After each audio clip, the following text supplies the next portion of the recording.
آپ نے فرمایا کہ زکوٰۃ غیر مسلموں مثلاً شیعہ حضرات کو آپ غیر مسلم سمجھتے ہیں. یہ بڑے افسوس کی بات ہے. ابھی تک تو ان کو غیر مسلم نہیں قرار دیا گیا. مسلمانوں ہی کا ایک گروہ ان کو سمجھا جاتا ہے. اور آپ کی حکومتیں ان کے لیے حج کا اہتمام کرتی ہیں. سعودی عرب کی حکومت مسلمانوں کی حیثیت سے ان کو حرم میں داخل کرتی ہے. یہ آپ کیسی بات کر رہے ہیں؟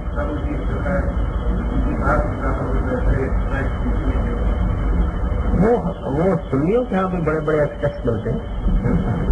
آپ کہیے تو سنا دو. ہمیں صرف یہی تک محدود رہنا چاہیے کہ ہم کسی غلطی کو غلطی کہیں. کسی آدمی کو مسلمانوں کے دائرے سے نکالنے کا کام کرنا یہ اسٹیٹ کا کام ہے, یہ ہمارا کام نہیں. غیر مسلموں کو زکوٰۃ اپنے دور میں بھی اس کی وضاحت کیجیے. قرآن مجید بالکل واضح ہے اس معاملے میں. اس نے زکوٰۃ کے مصارف میں مسکین اور فقیر کو بیان کیا. یہ تو نہیں کہا کہ فقیر مسلمان یا مسکین مسلمان کو دیے. مجھے معلوم نہیں کہ لوگوں نے اس پر مسلمان ہونے کی شرط کہاں سے لگا دی. قرآن مجید تو کہتا ہے کہ فقراء مساکین کو, تاوان تلے دبے ہوئے لوگوں کو زکوٰۃ دو. اس میں کوئی مسلمان غیر مسلمان کی تکلیف نہیں.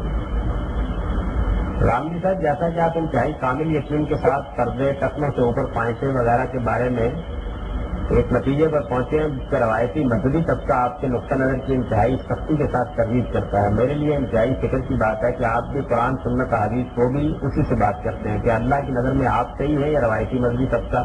یہ فیصلہ تو اللہ تعالیٰ کے پاس جائیں گے تو ہوگا. اس دنیا میں تو ہم کو اپنے علم عقل کی روشنی میں فیصلہ کرنا ہے.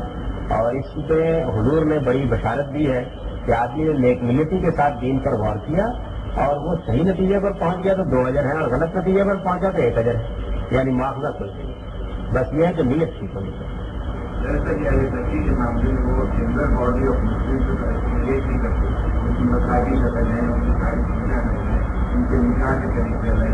آپ اپنے رویے کو بدلیے تو ساری چیزیں ٹھیک ہو جائیں. ہزاروں برس سے ہمارے رویے میں بھی کوئی تبدیلی نہیں ہے. ہم مسلمانوں کا مزاج یہ ہے کہ ہم قریب لانے کی بجائے دور پھینکتے ہیں. دوسرے کی توجہ قبول کرنے کی بجائے اس کے لیے جہنم کا سامان کرتے ہیں. وہ بات اپنی بار بار واضح کرتا ہے, ہم کہتے ہیں کہ نہیں اصل میں جو ہم سمجھے وہ زیادہ ٹھیک ہے. تو یہ رویہ ہم کو ترک کرنا چاہیے. اس طرح کی باتیں ان کے یہاں کچھ جوہلا قسم کے لوگ کرتے ہیں. ان کے اچھے علماء کی چیزیں آپ پڑھیں تو اس میں ایسی چیزیں نہیں ملتی. اور میرا خیال یہ ہے کہ کسی بھی معاملے میں اچھائی اور خیر کو نمایاں کرنا چاہیے, نہ کہ شر اور برائی کو بہت نمایاں کرنا چاہیے. وہ کہاں نہیں پائی جاتی. میں آپ کو سنیوں میں بتا دیتا ہوں کہ ان کو قرآن کے اللہ سے کیا ملتا ہے.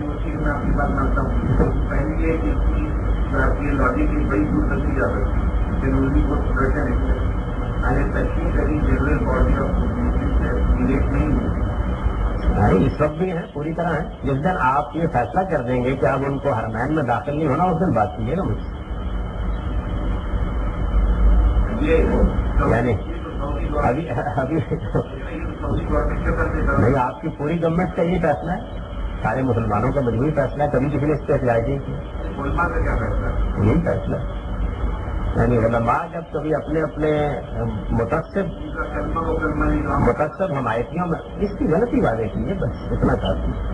یعنی آپ ان کو کافر قرار کیسے دیتے ہیں؟ آپ روز صبح کو اپنی فجر کی اذان سنا کیجیے, دوسروں کی اذان کو سننے بیٹھ جاتے ہیں. دیکھیے بات یہ ہے کہ ان کی بہت سی چیزیں یہ ہیں جن کو میں غلط سمجھتا ہوں. ان کا جو امامت کا نقطہ نظر ہے میرے خیال میں اس کی قرآن مجید میں کوئی بنیاد نہیں ہے. اسی طریقے سے بہت سی چیزیں ایسی ہیں ان کے علماء کی بھی جن کو میں دلائل کی بنیاد پر غلط سمجھتا ہوں. جس طرح ان کی بات چیزوں کو غلط سمجھتا ہوں, ایسے ہی اپنے علماء کی بہت چیزوں کو غلط سمجھتا ہوں. تو بس یہیں تک رہنا چاہیے.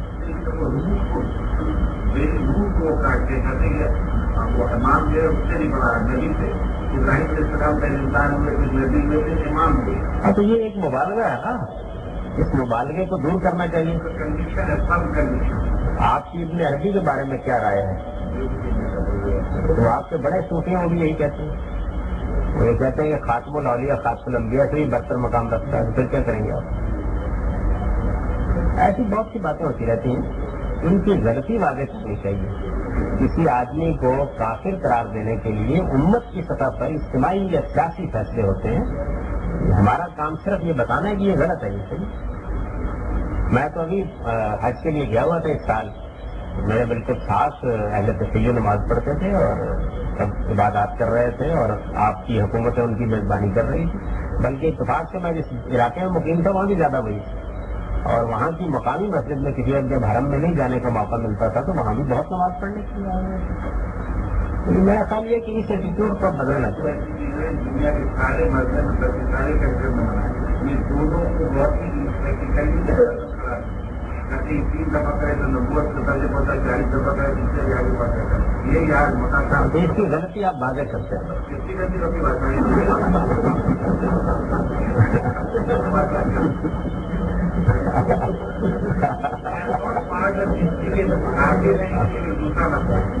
آپ کو اللہ کے پیغمبر کا جو بات اللہ تعالیٰ نے کہی ہے وہی میں آپ سے کہتا ہوں کہ انما انت مذکر لست علیہم بمسیطر.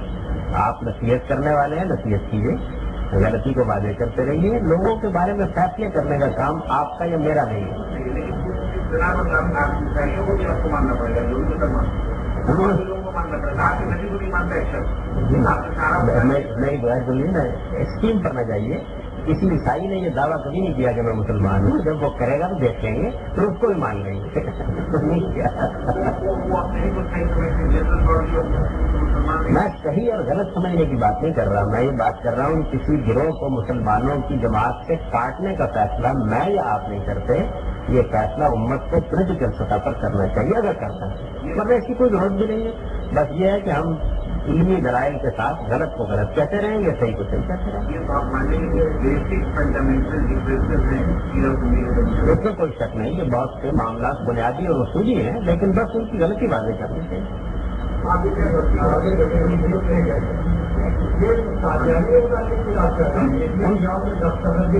انہوں نے تو ان کے بارے میں اسٹیٹ نے فیصلہ کیا. قادیانی کو جو کافی قرار دیا گیا اس میں شیعہ اور باقی کو دستخط ہے. اگر قادیانی کافی ہے تو شیعہ کے ترقی میں ان کے بارے میں اسٹیٹ نے فیصلہ کیا, میں نے کیا. اسٹیٹ نے اگر قادیانی کے بارے میں آپ فیصلہ کیا ہے تو شیعہ کی کو دستخط نہیں ہوتا نا, تو شیعہ کو بھی کیا کہا جائے. دیکھیے بات یہ ہے نا کہ شیعہ کو بھی کیا کہیں گے, قادیانی کو بھی کافی نہ ملے گا کہ شیعہ کو بھی کچھ کہنے کا. ایک منٹ سنیے. بات اصل میں یہ ہے کہ کسی گروہ کے بارے میں یہ فیصلہ کرنا کہ یہ کافر قرار دے کہ امت سے کاٹ دیا گیا ہے, یہ ریاست کا کام ہے. آپ ذرا تھوڑا خبر سن لیجیے. جب قادیانیوں کے بارے میں یہ فیصلہ کیا گیا تھا تو یہ کسی مولوی صاحب کے فتوے پر نہیں ہو گیا تھا. ہمارے ملک کی پارلیمنٹ میں ان کے اس وقت کے خلیفہ کو بلایا گیا اور ان سے کہا گیا کہ آپ اپنا پورا نقطہ نظر بیان کریں. کئی دن تک پوری پارلیمنٹ اس پر بحث کرتی رہی, اس کی پوری روزات چھپی ہوئی موجود ہے. اس کے بعد جیسے عدالتی فیصلہ کیا جاتا ہے ایسے فیصلہ کیا گیا. تو کسی قانونی یا عدالتی فیصلے کا ایک پروسیجر ہے, اس کو اختیار کرنا لازم ہے ہمارے لیے. یہ کوئی معاملہ صرف کسی گروہ کا نہیں ہے. کسی آدمی نے کوئی جرم کر دیا ہے, مثال کے طور پر زنا کر لیا, بڑا جرم ہے, لیکن ہمیں یہ حق نہیں دیا گیا کہ ہم اس پر سزا نافذ کر دیں یا اس کے بارے میں کوئی کمنٹ کریں. ہمارا کام یہ ہے کہ ہم عدالت میں معاملے کو لے جائیں اور عدالت پھر اس کے بارے میں بھی بات سنے گی, اس کا بیان بھی لے گی اور فیصلہ کرے گی. تو اسٹیٹ کی سطح کے اوپر تکفیر کا فیصلہ اگر کیا جائے تو ہو سکتا ہے. عوام کا کام یا علماء کا یہ کام نہیں ہے. ان کا کام صرف یہ ہے کہ مجھے بتائیں کہ دیکھیے یہ بات کفر کی ہے, یہ بات شرک کی ہے, یہ بات گمراہی کی ہے اور اس کے دلائل دیں. اس سے آگے انہیں نہیں بڑھنا چاہیے.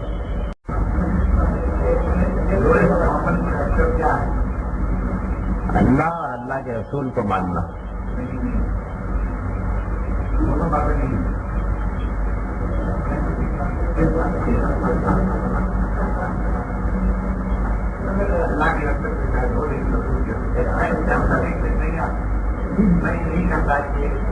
ایک منٹ جا کے آ جائے.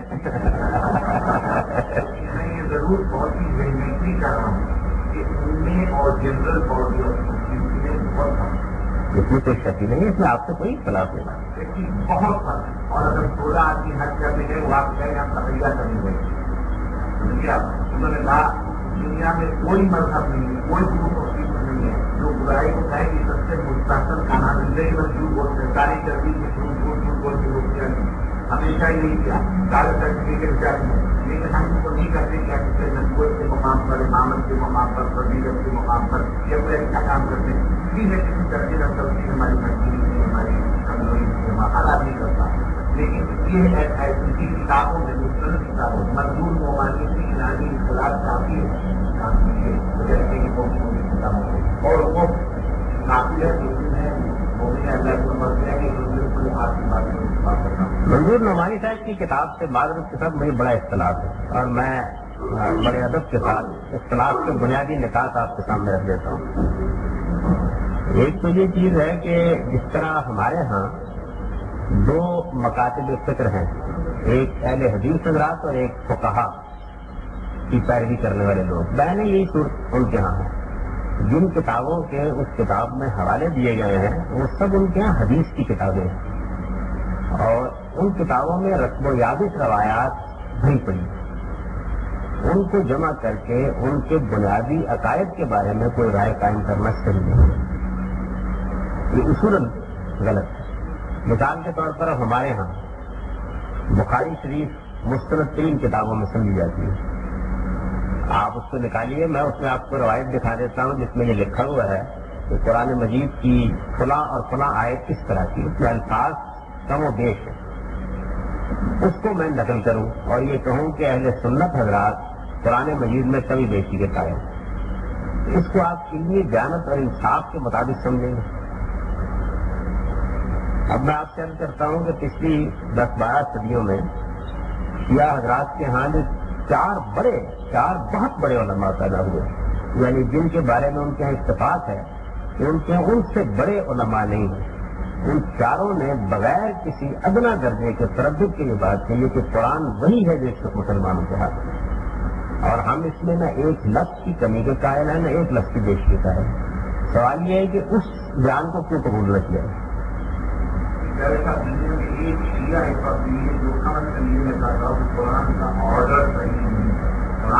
میں آپ سے عرض کرتا ہوں کہ مثال کے طور پر امام خوئی کے بارے میں آپ کیا کہیں گے، وہ کتنے بڑے آدمی ہیں، ان کی البیان آپ عام ملتی ہے، آپ خرید لیجیے، وہ ہے ہی قرآن مجید کے بارے میں ان کے نقطۂ نظر کی وضاحت میں انہوں نے اس میں سیدنا عثمان نے جو قرآن مجید کو مرتب کر کے جیسے کہ وہ کہتے ہیں جاری کیا ہے، اس کے اوپر ہونے والے اعتراضات کا جواب دیا ہے اور بڑے اصرار کے ساتھ یہ بات کہی ہے کہ اس قرآن مجید کو ہم بالکل ایسے ہی اسی طریقے سے جیسے کہ جو امت کے ہاتھوں میں ہے ایسے ہی اصول کافی ان کی حدیث کی کتاب ہے اور بخاری آپ کی حدیث کی کتاب ہے۔ اب آپ کہیے کہ میں دونوں کو برابر رکھ دیتا ہوں، تو میرے نزدیک ہے کہ علمی دیانت بڑی ضروری تھی، یعنی یہ نہیں ہے کہ ہمیں ایک گروہ سے مجھے ان کی بہت سی باتوں سے اختلاف، مثلا میں ان کے عقیدہ امامت کو بالکل دین اور شریعت کے خلاف سمجھتا ہوں، میرے خیال میں نہ قرآن میں اس کی کوئی بنیاد ہے نہ حدیث میں اس کی کوئی بنیاد ہے۔ اسی طریقے سے انہوں نے جو ائمہ کے لیے مقام متعین کیا ہوا ہے وہ ایک ایسا مقام ہے کہ جس کے بعد نبوت بھی کم و بیش باطل محسوس ہوتی ہے اور اس مقام کی بہت سی تصریحات ان کے یہاں پائی جاتی ہیں۔ اسی طریقے سے ان کا امام غائب کا جو تصور پیدا ہو گیا ہے میں اس کو بالکل کپتانہ سمجھتا ہوں، اس کی کوئی دینی یا علمی یا فکری حیثیت میں نہیں مانتا۔ جو بدعات انہوں نے بعض دینی معاملات میں ایجاد کیے ہیں ان کے اوپر بھی میں تنقید کرتا ہوں، ایسے ہی کرتا ہوں جس طرح کے اہل سنت کے بہت سے مکاتب فکر کی بات سے کرتا ہوں، لیکن میرے خیال کے مطابق ان گمراہیوں کی تاریخ بڑی لمبی ہے۔ اس میں کسی گروہ کو متعین کر کے اس کے بارے میں جب آپ گفتگو کرتے ہیں تو یہ نہیں کرنا چاہیے کہ ان کے یہاں جو کاٹ کباڑ ہے وہ جمع کر لیا جائے، وہ کاٹ کباڑ ادھر بھی جمع کر لیا جائے تو کم نہیں۔ میں آپ اجازت دیں تو میں آپ کو آپ کی پوری تاریخ میں چند متعین لوگوں کو سامنے رکھ کے بتا دیتا ہوں کہ انہوں نے کیسی کیسی باتیں لکھی ہیں۔ غصہ کرنے والی بات ہے نا۔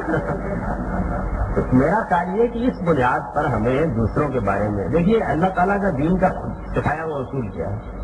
سکھایا ہوا اصول یہ ہے کہ جب آپ کسی آدمی کے بارے میں کوئی تنقید کرتے ہیں یا کسی جماعت یا گروہ کے بارے میں تنقید کرتے ہیں تو آپ بہت اچھی طرح اس کا مطالعہ کریں اور یہ دیکھیں کہ ان کے ہاں ذمہ دار لوگوں کا موقف کیا ہے۔ یہ کیسی بدقسمتی کی بات ہوگی کہ ہم کسی مزار سے جائیں اور وہاں جو لوگ سجدریز ہو رہے ہوتے ہیں ان کی باتیں سنیں اور اس کے بعد کہیں گے سنی حضرات کا مذہب یہ۔ عوام میں بڑی گمراہیاں ہوتی ہیں، اسی طریقے سے چھوٹے چھوٹے جو مذہبی پیشوا ہوتے ہیں وہ بعض اوقات ایسی ایسی لغو یعنی باتیں کرتے ہیں، ایسے قصے سناتے ہیں کہ ان کی بنیاد پر کوئی رائے نکال کرنی چاہیے۔ تو میں یہ کہتا ہوں کہ یہ جو میں نے جن باتوں پر تنقید کی ہے ان کی ابھی میں نے ذکر کیا نا امامت کا عقیدہ ہے، یہ ان کے بڑے علماء کی رائے ہے، اس لیے میں نقد کرتا ہوں۔ لیکن جو باتیں منسوخ کی جاتی ہیں ان کی جانب جو ہمارے ہاں کتابوں میں دیکھتے اگر پروپیگنڈے کا لٹریچر تخلیق کیا جاتا ہے، میں بہت معذرت طلب کرتا ہوں کہ میں نے ہی اسی طرح کی باتیں ہمارے کوئی موجود ہیں۔ تو یہ علمی دیانت کے خلاف میرا اس معاملے میں نقطہ نظر ہے۔ میرے ساتھ معاملہ یہ نہیں ہے کہ میں نے صرف تو مولانا منظور نعمانی صاحب کی کتاب پڑھی ہے، میں نے ان کی حدیث کی کتابیں بہت دیکھی، اسی طرح سے ان کی فقہ کی کتابیں دیکھی ہیں، ان کے جلیل قدر علماء کی چیزیں دیکھی ہیں۔ تو ہمیشہ کرنا چاہیے کہ بہت بڑے لوگوں کا انتخاب کیا جائے، کسی گروہ کے بارے میں رائے قائم کرتے ہیں۔ وہ کیا کہتے ہیں اس معاملے میں؟ ان کے ہاں جو چار بہت بڑے آدمی ہیں ان کے، جیسے ہمارے ہاں بعض لوگوں کو غیر معمولی حیثیت حاصل ہے، وہ قرآن کے بارے میں نہ صرف یہ کہ یہ کہتے ہیں کہ یہ بالکل ایسے ہی ہے، اور نہ صرف یہ کہ اس پر ہونے والے اپنے ہاں کے اعتراضات کے جوابات دیتے ہیں، بلکہ بڑی شدت سے ان چیزوں کی نفی کرتے ہیں جو بالعموم ان کے ہاں دوسرے علماء یا ان کے عوام کرتے ہیں۔